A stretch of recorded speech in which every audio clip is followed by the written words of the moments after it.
This is the presentation of the paper Counterintuitive COVID-19 Propagation Dynamics in Brazil by Manuel Graña, Goizaldi Badiola Zavala, José Manuel López Guede of the University of the Basque Country. We will give an introduction, discuss the materials and methods, and report our results. In this paper, we focus on mortality as a definitive event that measures the impact of the pandemic. We are not doing predictive model, but we are interested in the spatial propagation statistics that can be extracted from the actual published data. Here we have the numbers of deaths and confirmed cases per continent. We can appreciate the quite different impact of the pandemic in Oceania and Asia compared with the other continents, and some non-seasonality comparing South America with the Northern Hemisphere continents. The feature is the synchronization of mortality curves of Europe and North America in March-April 2020 that is further highlighted if we focus on the European countries. We have two well-differentiated epochs, March-April 2020, with a strong synchronization of mortality curves, and October to July 2021. Epidemiological models are based on the susceptible infection recovery model. Here we have an example that tries to estimate the reproduction rate for regions in Italy and Spain, based on the information about positive cases by PCR.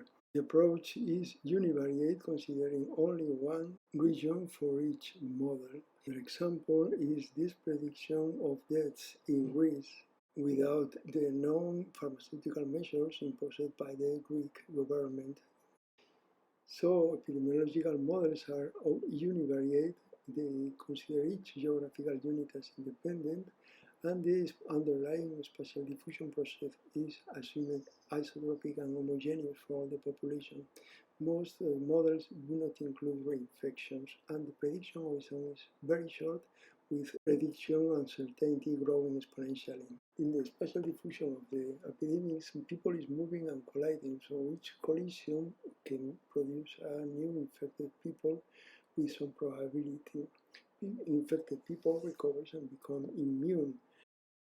At region level, infection travels from one region to its neighboring region, so the isotropic diffusion means that there is some correlation between the time of arrival of the epidemics to a node and the graph distance this node and the node corresponding to the initial outbreak. Here we illustrate the evolution of the epidemics over the graph that represents a spatial distribution of regions and their adjacencies. At each step, the infection is propagated from one node to its neighboring nodes. Materials. We are using the Brazil mortality curves because they don't show the anomaly synchronization of the period March-April 2020. The first cases were reported in Sao Paulo and Rio de Janeiro. In the following, we assume that the outbreak was Sao Paulo. Here we have the map of the states in Brazil and the adjacency matrix. Here we have the plot of the mortality curves of the Brazil states overlaid in order to show the evolution of the pandemic. The computational processes are: first, we compute the correlations among the entire mortality curves, assuming that this map of correlation should correlate well with the adjacency map graph of the spatial distribution of states. Secondly, we compute the graph of distance of each state relative to Sao Paulo. Thirdly, we compute the time elapsed since the start of the epidemic in Sao Paulo to the start of the epidemic for each other state. This distribution should correlate well with the distribution of graph distances. Additionally, we compute the cross-correlation between the first wave of the pandemic of each state relative to Sao Paulo after filtering the signals with the 7-day moving average. We extract the number of lags corresponding to the maximum correlation, which should be always positive, corresponding to the advancing of the pandemic from Sao Paulo, and well correlated with the graph distances from the nodes to Sao Paulo. We have the plot of the first wave after filtering of the states that are at distance 1 from Sao Paulo. Finally, we use the random forest regression for the prediction of the mortality at each state, alternatively using as regressors the mortality at the remaining states. We apply a cross-validation, holdout cross-validation with 16, 20, and 28% of data for training, validation, and test, respectively, repeated 20 times. The training process searches for the optimal number of trees automatically. We use the variable importance ranking provided by the random forest feature selection, recording the rank of the Sao Paulo state for each predicted state. We expect that this rank should be well correlated with the graph distance. Here we report our results. First, the correlation of the entire mortality curves. Figure 3 shows the Pearson correlation coefficient among all pairs of state mortality curves and the result of thresholding over 0.6. The correlation induces adjacency matrix should be highly similar to the spatial adjacency graph. However, correlation among those adjacency matrix is very low and non-significant. Here we have the graphical representation of these results. Can be appreciated that the correlation-based adjacency matrix is very different from the spatial distribution adjacency matrix. Next, we show the joint plot of the distance over the spatial adjacency matrix and the time delay of the arrival of the pandemic to each state. Correlation between those two variables is very low and insignificant. That means that the propagation of the pandemic arrival does not follow the spatial distribution of the states. Here is the graphical representation.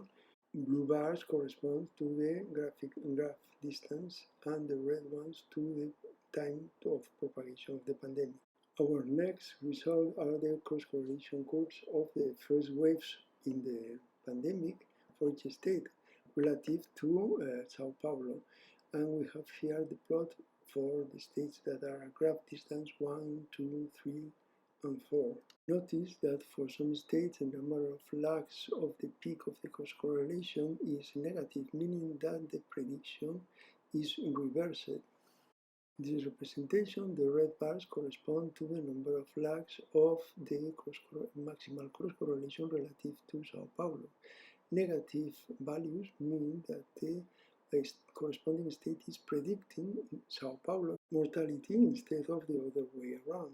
Therefore, comparing the distance over the spatial adjacency graph and the number of lags of the maximal cross correlation between the first wave in each state and the state of Sao Paulo shows that there are many negative lags indicating a counterflow of the pandemic progression in some way. The correlation between these two variables is very low and non-significant. Therefore, the dynamics of the pandemic mortality are quite different from one state to another for a multitude of unexplored confounding effects. These results put into question the view of the pandemic evolution as a diffusion in a uniform way. Finally, we report our multivariable prediction results based on the random forest. We plot the graph distance to Sao Paulo and the ranking of Sao Paulo in the random forest regression prediction of mortality in each state. Again, the correlation among these variables is very low and insignificant. Thus, the spatial connectivity between states does not correlate with the influence of the pandemic origin in the prediction of the evolution of the pandemic mortality.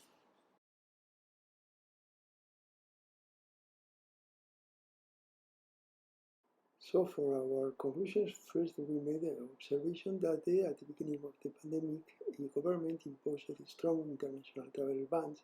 Thus, each country became isolated. Even if Brazil did not impose those strong travel restrictions, other countries did it with the same effect. Therefore, we do not take into account the potential diffusion between border countries until we have a broader spatial modeling.